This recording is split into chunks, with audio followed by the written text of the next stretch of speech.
Grabe rin yung nangyari talaga kahapon eh, no? Sobrang gulo. Daddy, bukas ng pinto. Dali. Ka nga muna. Daddy, dali. Oh, saan ba galing? Ba't ganyan yung tsura mo? Galing ang rally da, pumal doon. Dami kong napulot. Oh, Ano ba yan? Mga kwintas, mga cellphone.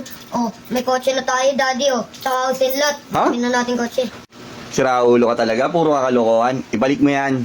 Sayang naman to, daddy. Mayaman na tayo, oh. Hindi. Ibalik mo yan. Asa na nga ba tayo?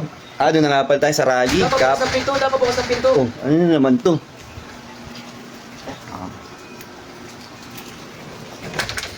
Oh, saan galing? Ba't ganyan yung tsura mo? Sinundan ko si Marcos na, kala ko papaldo ako, kala ko makaka-good item ako. Pinagkamalan akong realista, yun, binugbog ako. Tanga-tanga ka talaga. Buti lang inabot mo. Oh, teka, ano nangyari sa likod mo? Nagdaanan ako ng gulong ng truck da. Teka da, parang nandidilim paningin ko.